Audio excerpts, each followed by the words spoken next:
चैतन्य भागवत में इसका पूरा विस्तार किया और पूरा नगर जो है वो संकीर्तन में डूब रहा है। एक मत कीर्तन करी नगरे भ्रमिला, भ्रमिते भ्रमिते सभे काजी द्वारे गेला। इस प्रकार भ्रमण करते करते, सात नगर में भ्रमण करते हुए श्रीमद् महाप्रभु काजी के द्वार पर पहुंच गए और तर्ज गर्ज करे लोहा कोलाहल और जोर जोर से कीर्तन करते हुए, तर्ज गर्जना करते हुए और कोलाहल करते हुए विराजमान हो रहे। और काजी डर रहा है इतनी भीड़ को देख करके। मॉब मेंटालिटी से डर तो सबको डर लगता ही है, तो ये एकदम साफ भयभीत हो रहे हैं। गौरचंद्र बोले लोग प्रश्रय पागल। उस समय श्री गौरचंद्र के बले, महाप्रभु ने ऐसा बल का संचार कर रखा है कि सब लोग इस महाप्रभु की कृपा को प्राप्त करके उन्मत्त हो रहे हैं। कीर्तन ध्वनि थे काजी लुकाई थे घर। कीर्तन के भय और उस जन सम्मर्द को देख करके काजी घर के भीतर छिप गया, बाहर नहीं आ रहा है। तर्जन गर्जन सुने ना है बाहर। सब हरे कृष्ण कर रहे हैं, हरि बोल ऐसा कहकर के तर्जन गर्जन कर रहे हैं। काजी इस तर्जन गर्जन को सुनकर के बाहर नहीं आ रहा है। मानो सबके संकीर्तन में यह चुनौती थी कि तुझे रोकना हो तो रोक ले, हम तेरे घर के आगे आकर के कीर्तन कर रहे हैं। ऐसा श्री महाप्रभु सबके सामने दिखा रहे हैं। कुछ लोग ऐसे थे जो कि महाप्रभु के रोकते रोकते भी घुस गए। कभी तो भीड़ में है कोई पदरी लोग भी आ जाते हैं, उसको रोका नहीं जा सकता है। तो वो उद्धत लोग के भांगे काजी घर पुष्पवन। कुछ उद्धत लोगों ने काजी के बगीचे में भी तोड़फोड़ थोड़ी बहुत की। ये केवल काजी को मनोवैज्ञानिक प्रभाव दबाव में लाने के लिए। तो उद्धत लोग भांगे काजी घर पुष्पवन। उद्धत लोगों में कुछ उद्धत लोगों ने काजी के पुष्पवन को भी तोड़फोड़ की है। विस्तार वर्णीय यह दास वृंदावन, श्री वृंदावन दास जी ने इसका विस्तार पूर्वक वर्णन किया है। कितनी विनम्रता है, ये वैष्णवोचित प्राणादप सुनिश्चिता है। नहीं तो लोग दूसरों की चुरा करके पुस्तक की पुस्तक मोटी मोटी लिख देते हैं और कहीं एक कोने में हल्के से फॉन्ट में, छोटे से छोटे फॉन्ट में कहीं एक्नॉलेजमेंट कर देते हैं कि उनसे भी हमने सहायता ली है। परंतु यहाँ पर हर जगह श्री वृंदावन दास जी का कितने स्पष्ट रूप से ये कृतज्ञता ज्ञापन करते हैं, वो उनका नाम लेते हैं। वैष्णवोचित उदारता है। तब महाप्रभु तार द्वार पे बसिया। तब श्री महाप्रभु इनके द्वार पर बसे। भव्य लोग पठाएगा काये बुलाइया। महाप्रभु ने सबको रोका, जो उधम कर रहे थे उनको रोका। भव्य लोग जो हैं उनको, कुछ लोगों को काजी को बुलाने के लिए भेजा। दूर भरते आएगा काजी, माथा लुगाया। काजी डर गया कि अब बस नहीं है। काजी उस समय दूर से ही श्री प्रभु को सिर झुकाते झुकाते प्रभु के पास में आया। प्रभु बोले आमी तोमार आईनाम अभ्याग आमा देखे लुकाइए ए धन के मत। अब श्री प्रभु उस काजी को समझा रहे हैं कि तुम नाम का विरोध मत करना। पहले तो काजी से को उल्हाना दिया, ठपका दिया कि हम तुम्हारे घर में आए, तुम्हारे अभ्यागत हैं, परंतु हमको देख करके तुम छुप रहे हो। ये कौन सा धर्म है भाई? अतिथि आया है तो अतिथि का तो स्वागत करना चाहिए। तुम तो छुप रहे हो, ऐसी क्या बात है? हमसे इतना डर क्यों रहे हो? छुपना नहीं चाहिए, हमारा तो स्वागत करना चाहिए। काली बोला नहीं, तुम क्रुद्ध थे इसलिए मैं डर रहा था, क्रोधित होकर के आए थे, इसलिए तुमको शांत करने के लिए मैं छिप गया था।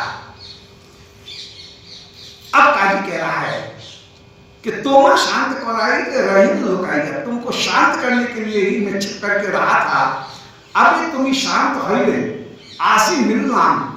जब तुम शांत होकर के विराजमान हो तो मैं तुम्हारे पास में मिलने के लिए आया हूं। मोर भाग्य तुम आके अतिथि पाएगा, मेरे सौभाग्य तुम सभी का अतिथि मेरे घर पर आया, ये मेरे सौभाग्य की बात है। ग्राम संबंधे चक्रवर्ती मोर, हाय मोर चाचा श्री नीलांबर चक्रवर्ती जी ग्राम के संबंध से मेरे चाचा हैं,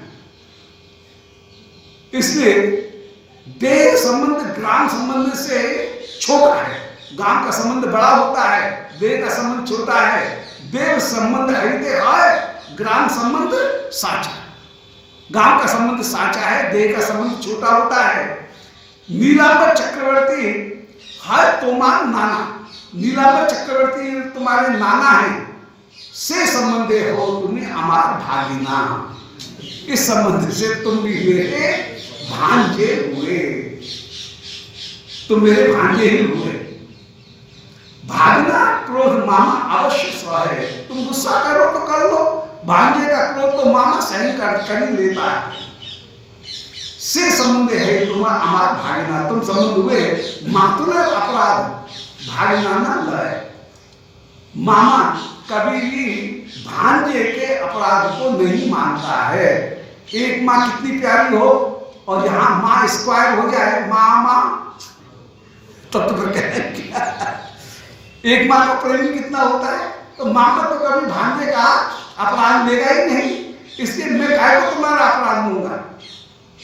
यही मत दोहा कथा है थारे ठोर, भीतरे अर्थ कहे बुझते न पारे। इस प्रकार दोनों की कथा हो रही है, इशारे इशारे में दोनों की कुछ बातें हो रही हैं।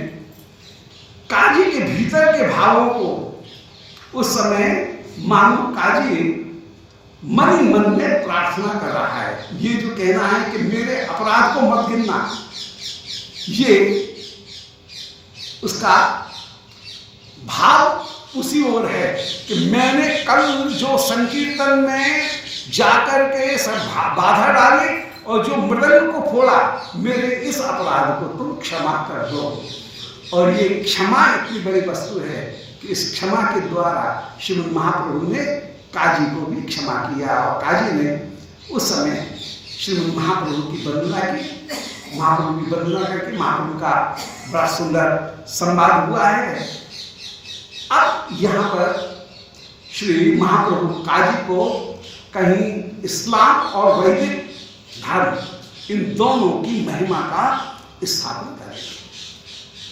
जो भारतीय वैदिक धर्म है उसकी एक बहुत बड़ी विशेषता है कि सर्वत्र वह जो अद्वैत ज्ञान तत्व है उसको ही उपास्य रूप में मानते हुए भक्ति के माध्यम से वह सब में एक आत्मा का दर्शन करता है, क्योंकि ईश्वर अभिन्न निमित्तोपादान होकर के विराजमान है। इसलिए आनंद तत्व की विशेषता सब में आत्म तत्व का कहीं न कहीं दर्शन, और जितनी भी वस्तुएं हैं उन सारी वस्तुओं का जड़ चेतन का कहीं एक परम ईश्वर पदार्थ के साथ में शक्ति रूप में संबंध स्थापित करना, ये भारतीय दर्शन की संपूर्ण भारतीय चेतना की मुख्य विशेषता है। भारतीय चेतना की सबसे पहली विशेषता जो है वो है कहीं एक ब्रह्म तत्व का स्मरण, मुख्य शासक एक तत्व का स्मरण, ईश्वर तत्व की अवधारणा, और वो कहीं मुख्य शासक होकर के विराजमान। दूसरी आनंद की विशेषता, तीसरी कि जो असत पदार्थ है उस असत पदार्थ का त्याग करके सत पदार्थ की ओर प्रवृत्त होना। तो आनंद मूलक भारतीय धर्म है वह असत का त्याग करके जो अविकारी पदार्थ है उस अविकारी पदार्थ की आराधना करने वाला है, और कहीं एकत्व की स्थापना करने वाला है कि वो एक परतत्व ही सब जगह विद्यमान है। इसलिए वो दृश्यमान सुख को न मानते हुए वह सर्वदा सर्वदा आत्यंतिक सुख की ओर बल देने वाला है। तो दृश्यमान सुख को बढ़ा करके नहीं माना। इस समय हमको सुख मिले ये बड़ी बात नहीं है। भारतीय दर्शन की सबसे बड़ी भारतीय चिंतन की सबसे बड़ी विशेषता है कि वर्तमान सुख को बढ़ा करके नहीं मानना, पारमार्थिक जो वस्तु है उसको ही बढ़ा करके मानना, एक ब्रह्म तत्व को सर्वत्र देखना, आनंद तत्व उस पर दृष्टि डालना, केवल सुख तत्व के ऊपर दृष्टि डाल करके नहीं रहना, और एक आत्म तत्व का सर्वत्र व्याप्त देखना, आनंद तत्व का आनंद ही जड़ चेतन में विद्यमान है, इसको देखना।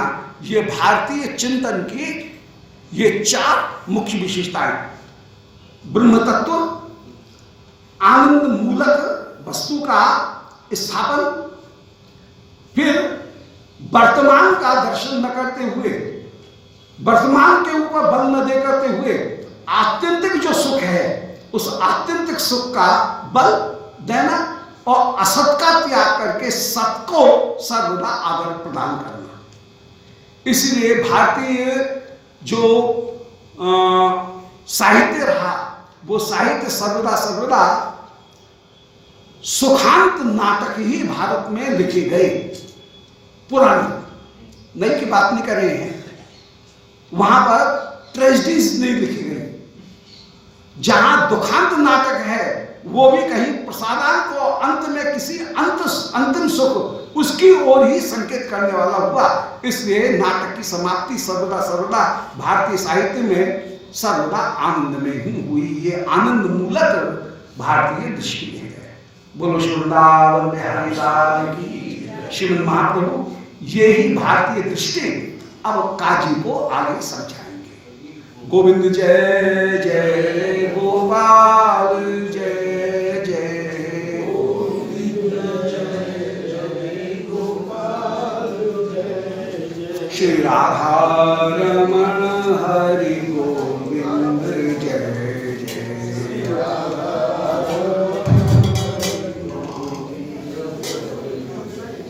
निताय गौर हरि बोल।